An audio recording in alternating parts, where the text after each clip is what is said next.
नमस्कार दोस्तों हिजबुल्लाह के द्वारा किए जा रहे हमले अब इज़राइल के लिए सरदर्द बन रहे हैं। इज़राइल के पास तो एयरफोर्स भी है, टैंक्स भी हैं और लगातार वो बेरूत और दक्षिण लेबनान के विभिन्न इलाकों के ऊपर बौछार कर रहे हैं गोला बारूद की। लेकिन अब हिजबुल्लाह के हवाई हमलों से भी इज़राइल हिल गया है। रॉकेट और मिसाइलों की ऐसी बौछार और जगह जगह आग लगी हुई है और पूरा का पूरा इज़राइल देखा जाए तो वो बॉम्ब शेल्टर के अंदर छुप गया है। हालात ऐसे हैं कि संडे का दिन था और इज़राइल ने ताबड़तोड़ रॉकेट, मिसाइल और ड्रोन से उनके ऊपर अटैक किए हैं हिजबुल्लाह की ओर से, और जंग के हालात और बिगड़ते चले जा रहे हैं। 140 से अधिक रॉकेट, मिसाइल्स और ड्रोन दाग दिए गए, जिससे इज़राइल में कई जगह अफरा तफरी मची हुई है। वहाँ पर मीडिया एम्बार्गो लगा हुआ है, यानी कि आप कोई भी जो वहाँ मीडिया काम कर रहा है वहाँ से कोई खबर आप बाहर नहीं दे सकते कि क्या क्या डैमेज हुए हैं। और तो और जो रामल्ला के अंदर अल जज़ीरा का जो ऑफिस है उसके अंदर भी इज़राइल की सेना घुस गई और वहाँ का जो सारा कामकाज था उसको रोकने का हुक्म दे दिया कि हमारे हुक्म के बिना अब आप यहाँ से चैनल से कोई रिपोर्टिंग नहीं कर सकते हैं। इज़राइली डिफेंस फोर्सेस ने भी पुष्टि की है कि हिजबुल्लाह की ओर से जो 140 के करीब जो रॉकेट दागे गए हैं, ये अब तक का सबसे बड़ा अटैक हिजबुल्लाह ने किया है। और उनका जो निशाना है हाइफा, नाज़रेत, अफुल्ला, लोअर गलील और कई सैन्य ठिकानों के पास किया गया। और हिजबुल्लाह के, उसके आईडीएफ क्या लिखते हैं, यानी कि इज़राइली डिफेंस फोर्सेस, हिजबुल्लाह के आतंकवादी हमारे नागरिकों को निशाना बना रहे हैं। हज़ारों इजरायलियों ने अपनी रात बम शेल्टर में छिपकर बिताई।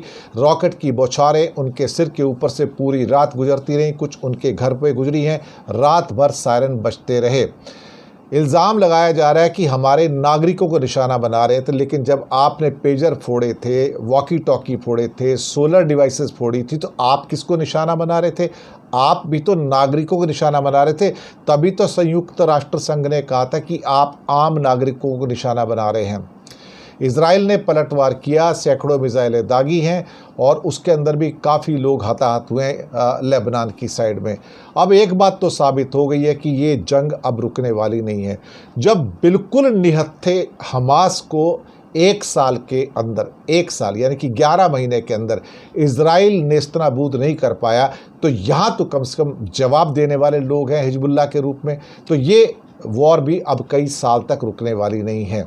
अब सवाल ये पैदा होता है कि जब इन्होंने हमें क्या था, पेजर और हमारे वॉकी टॉकी, ये उन्होंने हमें ज़ख्म दिए थे, अब इनको ज़ख्म मिल रहा है, तो अब हुआ क्या है कि जगह जगह से अब उनको दर्द हो रहा है। और इज़राइल के शहरों के हालात ऐसे हो गए, वहाँ पर मकानों के अंदर आग लगी हुई है, ऑफिस में आग लगी हुई है। इसका मतलब इज़राइली डिफेंस फोर्सेस के जो डिफेंस सिस्टम्स हैं जो रोक सकते थे रॉकेट्स को, अब वो नाकामयाब होने शुरू हो गए हैं, क्योंकि जिस लेवल पे, जिस स्तर पर और जिस नंबर में ये सारे के सारे जो रॉकेट्स दागे जा रहे हैं, इज़राइल उनको रोकने में नाकामयाब हो रहा है और आखिरकार आम नागरिक ही उसका निशाना बनेगा।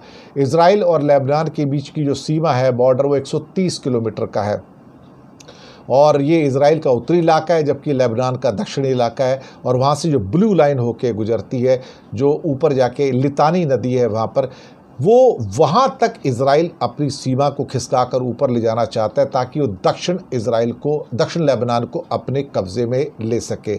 इन हालातों में अब एक चीज़ तो बिल्कुल क्लियर होती जा रही है कि ये जंग इतनी आसान नहीं होगी जितना इज़राइल समझ रहा है। और जो बोलता है कि हम इसको सत्यानाश करके बैठेंगे और हम इसको नेस्तनाबूद करके ही वापस आएंगे, तो हमास को तो नेस्तनाबूद कर नहीं पाए तो हिजबुल्लाह को क्या करेंगे? हमास के पास तो अभी रॉकेट वगैरह पिछले 1 साल से कुछ भी नहीं था, लेकिन हिजबुल्लाह के पास तो सब कुछ है। तो इनके साथ इज़राइल को काफ़ी नुकसान सहना पड़ेगा और इनके और लोगों की भी मौत भी होगी और साथ में नुकसान भी होंगे। शुक्रिया आपका।